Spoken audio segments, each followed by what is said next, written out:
Welcome again to another episode of Your Voice Changes Everything, the mini-series where we help you to not only take your presentations to the next level, but be the kind of person who engages and gets people to want to be enjoying what you do, basically, okay? Now, this is a little bit of a big one, it's a little bit of a long one because I've gotten a lot of people who ask me, hey, coach, how do you prepare for important presentations, okay? And in this video, you're going to love it.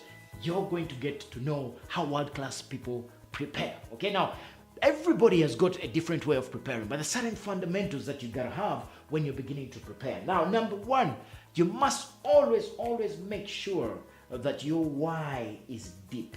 The reason why you're going to do that presentation, okay? You must sit down and say, why am I going to do this presentation? Because that is the beginning of everything. Remember, clarity is power. Why am I going to do this presentation? Why do these people need to listen to me? Because when you get that right, okay, and it is deep, it anchors you, and then everything else springs off from there, okay? So number one, know your why. Number two, much as it is one of those things that is one of the scariest things in the world, I am going to urge you to relax. Yes, relax about it, because the more relaxed you are, the better that you're going to be able to connect, the better that your people will also relax. You know, if you're tense up here, somehow you pass on the tensity to the people in the audience, okay? So relax up here and know that, guess what? This is a presentation where I'm going to do my best, but if I don't, they're like London buses. When one goes, there's always another two that are going to come along, okay? So just relax and know I am going to do my best. Number three, know your core message at heart.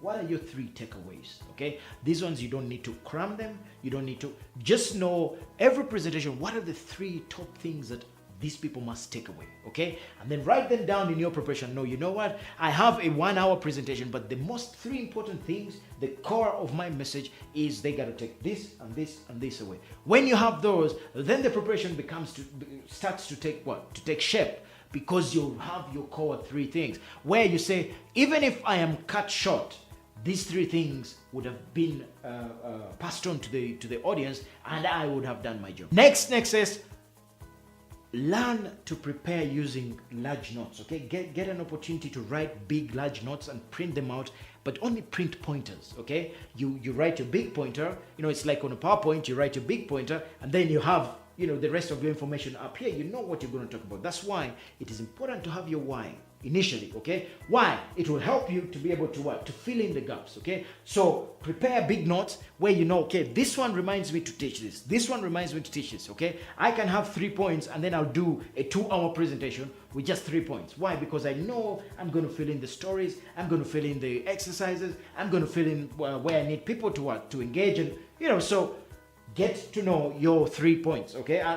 Get to prepare your large points. Next, visualize. One of the greatest things I've learned as a world-class speaker is you got to learn to visualize.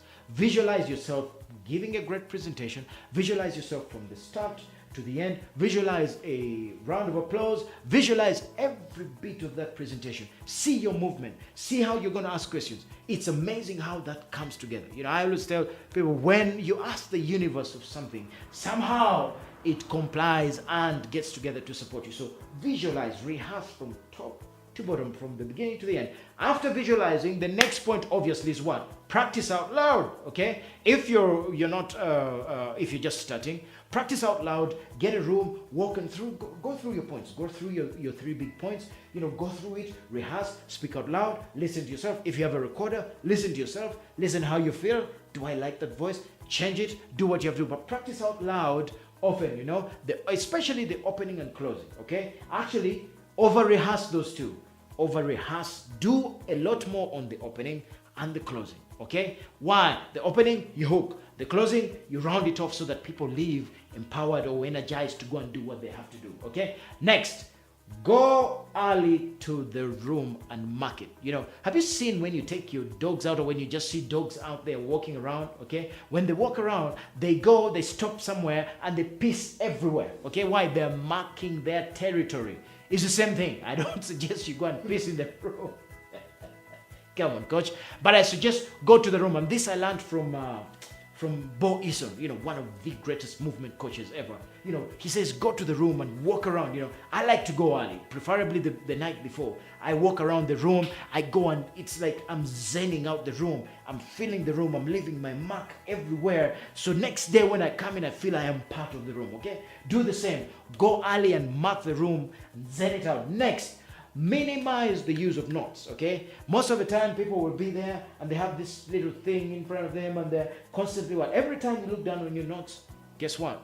You cut the connection with the audience, okay? You cut the rapport with the audience. You break, not cut, you break the rapport with the audience. And as long as that is continuing, if it happens 2, 3, 4, 5, 10 times in 1 hour, guess what? Every time you do that, you have to reconnect again. And then you become boring. You won't have impact, okay? So make sure you minimize. Like I said earlier, just have your big 3 points, on big notes, just 3 points, and then okay, these are the 3 points I'm going to cover. You flash down once, you speak for a while. Go down to the next one, speak for a while, okay? Next, practice what it would take from a timing point of view, okay? There's some lessons that I can teach the same lesson in 2 hours, the same lesson in half an hour. Okay, depending on the circumstances. But this is out of 15 years of training. Of course I've learned something. Of course I know where I need to speed it up and where I need to compress it.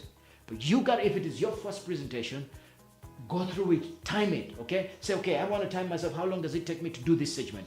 Start your clock, do the segment, check how long, so that when you get there, you're not surprised, okay? Most importantly, you know that if there are any changes along the way, you're ready, you're prepared, I always tell people, and this is the next one, always over-prepare for any presentation you're going to do. Have more information than they need, okay? Be the most prepared person in that room, because the last thing you want is somebody to ask a question and you don't know, okay? Or you are ill-prepared. Then you lose credibility. You lose everything that you would have started with, okay? And then finally, get a good night's sleep. That's right. Get a good night's sleep. Find a place where you can really find some real rest. When I'm doing the longer trainings, I like to go and stay at the hotel or a hotel next door or somewhere, and I will ensure that I have a good night's sleep. I'll go to bed early. I'll make sure that the room is a little bit cold. I'll make sure that I prepare myself. My wind down will be much more well deliberately planned, so that I can have a good night's sleep, because the next day I want to be on fire. I want to be able to serve.